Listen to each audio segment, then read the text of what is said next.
Hello. We all have a close link with power. We experience it every day in our professional life, in our friendships, and of course in our loving relationships, and even in the family. And when I think about it, I think I've experienced all sorts of new forms of power in my life. My family was a real lesson in politics. I was born in a matriarchal society. My mother died when she was young, and she left 4 girls behind. So 4 against 1. Imagine, 4 girls against my father. Poor guy. The first woman of power was my elder sister. She was the eldest, so she had a sort of divine authority. But the monarchical power doesn't last forever. My younger sister was like an enlightened despot. As the third in the family, I didn't have much choice. I had to obey my 2 older sisters, waiting for my younger sister to be old enough to fight and see who would be her boss. The first kind of power is based on strength. It's the weakest. With my youngest sister, Jeanne, I immediately understood that power wasn't just linked to the oldest child. She didn't obey anyone. She wanted to know the truth. She was a free thinker. And in the play of power, people who are too intelligent are better to be your allies. With Jeanne, thanks to our consensus-based approach, we gradually shifted the central power. We forced our older sisters to listen. We rewrote the family constitution. But power is not just a family business, it's an economic issue too. And my first job as a reporter sent me to the Gulf countries, to the United Arab Emirates, to Yemen, where I headed a political review. Tribal war and corruption immobilized the country, led to civil war, and there I discovered a new kind of power. The power, religious power, but also the failures of plutocracy and oligarchy. Money and power cannot lie at the basis of stable power, or money and religion, rather, can lie at the basis of real stable power. So after my experience as a journalist in the region, I wanted to change, and I accepted to work for Google. Then I discovered a new kind of power, the power of data, as a way of understanding, analyzing, and predicting the behavior of consumers. I never learned so much as over those 5 years. You had to have entrepreneurial spirit. It was a global company. You had to be at the forefront of technology in a constantly changing area. But the power of data is too cold. It's too distant. It's too mechanical. And in fact, the algorithms can't decide on everything. Some decisions are too complex to be boiled down to a series of zeros and ones. So I've explored the various forms of power, and in the meantime, I learned that Jeanne, my younger sister, who taught me to act rather than just complying with the established order, had died in an accident. She was 21 years old. Of all the forms of power I have known, monarchs, oligarchs, enlightened despots, the most stable power was that of Jeanne, which is based on sharing, acting together. It sounds dumb, even naive, but it's the basis of our democracy. Yet we can't really succeed. Even within our republic, which is rich and stable, we're experiencing a very powerful crisis in democracy. 61% of young people aren't going to go and vote in the municipal election. 88% of French people consider that political leaders are not concerned about what they think. Citizens are fed up. They're fed up with the political elite. There's a lack of transparency in governments. The system is supposed to be democratic, but it no longer takes account of how its citizens feel. I think our democracy is not obsolete. It just needs to be really updated. The problem we're trying to solve has been around for quite some time, and each generation wants to bring about a bit of a revolution, but ours, for the first time, has a means of achieving this. It's never been so simple to act collectively. It's thanks to the digital technology, collaborative economy, and so on and so forth. It'll be worth 570 billion euros by 2025. A majority of French people want to invest more. 72% of us say we want to be more involved in the res publica.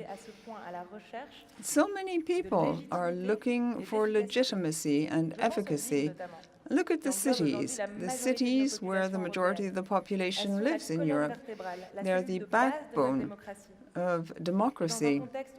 And in a context where the state is drastically reducing endowments to local governments, mayors need to be endowed with new tools in order to reinvent the way cities work.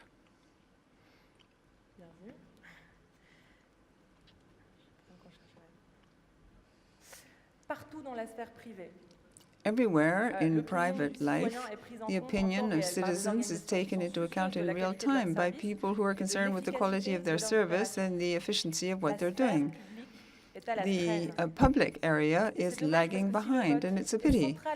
Voting is pivotal to democracy. Can we wait every 6 years before giving our opinion? The question for me is not to know whether civil society should take power or not. It's a question of asking how it should do so. And therefore, in 2015, I left Google to create Fluicity. It's civic-based. The idea is to massively re-engage European citizens in their local politics, continuously, without waiting for the next elections. We focus on cities. That's our scale. We feel that democracy begins at the front door. We focus on tangible issues so that citizens want to help to improve the public space. So we are very pragmatic. We went to see citizens, we tried to understand why they didn't participate, and we found three main reasons. First, citizens consider that their opinion will have no impact. Second, they often don't have time. And finally, a lot of citizens are not aware of the real work done by local politicians. For local politicians, they felt they didn't have the means. How can one involve a lot of people on topics of general interest when you're not an expert in digital matters? Based on these two needs, on both sides, we created a simple solution with two traits, one for citizens, one for the town hall. For the citizens, Fluicity is a network. It's not a social network. It's not a professional network. It's a citizen network. It's a new place to talk on the basis of continuing democracy. As a citizen, when you access the network, you choose your city, and you can learn about all the projects and events of general interest which are posted up by all the various players. You can propose citizen initiatives and vote for those of others. You can answer questions and exchange with local politicians via messages. Our aim is to reach out to 15% of the population of each city that belongs to the network. We work on a local basis to this end. We have user panels. We set up partnerships with local associations that enables us to reach out to all different kinds of people, the young, the older, the underprivileged. Fluicity is not a Snapchat for democracy. It's a sincere ambition to recreate the citizen-based link. For local politicians, we enable mayors to connect to the platform. There's a monthly subscription, and the mayor accesses the network and answer citizens' questions, post up polls, see all the data gathered on the platform, data which is anonymous but presented in such a way as to be useful for local action. I'll give you some examples later on. The advantage of the platform is that it's neutral, it is trustworthy, it guarantees the protection of personal data, the transparency of exchanges, and hence the responsibility of all the stakeholders. Our first city was Vernon.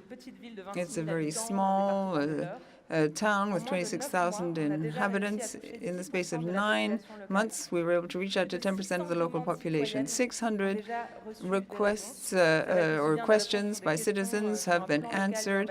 It can be questions about town planning or the setting up of longer-term projects like cycle paths. The impact is clear. We have 15% more users every month. And our last functionality is participation-based projects. Vernon has earmarked money to finance citizen-based initiatives which meet with broad support. We're now available in 8 cities in France and Belgium, in Paris and in Brussels, and it really works. Citizens are participating more in this neutral, trustworthy, non-institutional environment. Town halls react faster and propose concrete solutions thanks to the direct participation of the inhabitants. By cross-checking and different data, we get better information. We are now going to raise a second round of capital in order to accelerate the technical development of our tool, so to provide more and more services to citizens and town halls, so as to provide an alternative to consultancy services or polling agencies. We want to create a collaborative system for all the European cities. Fluicity is not the only startup. It's trying to try and modernize democracy. Civitech is growing in Europe and throughout the world. This comprises public, NGO, and private initiatives which are designed to improve democracy, transparency, and citizen engagement. There are a number of examples, like political program, comparative platforms, petitions which come online. This shows it is possible today to act together thanks to digital technologies. We want to create a more democratic, more inclusive society, and in the long term, a more positive one. One can always say, our system is rotten, we have to reinvent something totally different. But if you do nothing but criticize, you'll just further destroy democracy. Now we need fresh air, we need new experiments. And that's what Civitech can provide. For me, power is too complex to leave it in the hands of just the political class. We need a more open, more transparent, more decentralized power. Because Jeanne was right. The most stable power, the most effective form of power, is the one you share. And if we all started to do this together. Thank you.